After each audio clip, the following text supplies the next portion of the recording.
ఇందులో ఇంకో అంశం ఉంది. దుగ్గరాజపట్నంలో మేజర్ పోర్ట్ ఇస్తామని చెప్పారు. నేను అడిగిన నిపుణులను అడిగితే వాళ్ళు ఏమన్నారంటే మేజర్ పోర్ట్ అనేది major port with the help of private public partnership ఇస్తాం అని చెప్పారు. చూస్తా ఉన్నారు, అది కూడా ఫీజిబిలిటీని బట్టి ఒక అంచనా వేసి కుదిరితే అని.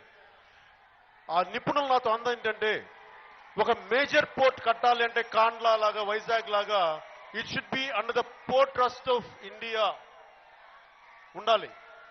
పోర్ట్ ట్రస్ట్ యాక్ట్ ఉంది, 1963లో చేసిన యాక్ట్, దాని ప్రకారం ఇవ్వాలి.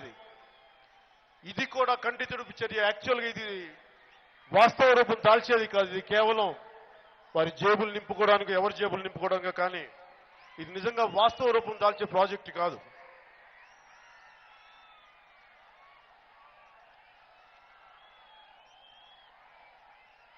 అలాగే ఎయిర్పోర్ట్స్ విశాఖపట్నంలో కానీ విజయవాడలో కానీ తిరుపతిలో కానీ కడతా ఉన్నారు. ముఖ్యంగా విశాఖపట్నం కానీ విజయవాడకు కానీ ఎయిర్పోర్ట్స్, ఇంటర్నేషనల్ స్థాయి ఎయిర్పోర్ట్స్ కావాలంటే భూమి కావాలి. ఒకవైపు రాష్ట్ర ప్రభుత్వం దగ్గర నిధులు లేవు, నిధుల కొరత ఉంది అంటున్నారు.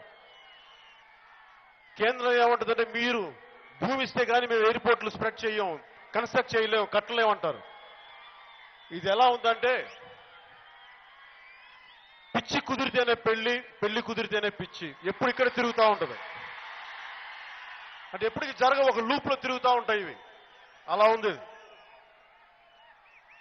అలాగే నేషనల్ హైవేస్ లో మేము మీకు ఇస్తాం, ఇన్ని వేల కోట్లు, 25,000 కోట్ల రోడ్లు వేస్తామంటే ఆ నిపుణులు నాకు చెప్పింది ఏంటంటే నేషనల్ హైవే పాలసీ ప్రకారం ఏ రాష్ట్రమైనా కేంద్రం తన రోడ్లు వేసుకుంటూ వెళ్తుంది.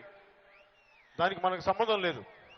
వాళ్ళకి నిజంగా చెయ్యాలి మీ రాష్ట్రానికి అంటే రాష్ట్ర హైవేస్ ని, స్టేట్ హైవేస్ ని కానీ వాళ్ళు స్పాన్సర్ చేయగలిగితే, ఆ డబ్బు వాళ్ళు పెట్టగలిగితే అప్పుడు నిజంగా దీంట్లో పెట్టొచ్చు. కానీ వాళ్ళు అన్ని రాష్ట్రాలకు వేసిన రోడ్లు వేస్తూ మీ రాష్ట్రంలో కూడా వేస్తూ దాన్ని స్పెషల్ ప్యాకేజ్ కింద పెట్టడం అనేది ఇది మోసం చేయడం అని చెప్పారు నాకు వాళ్ళు.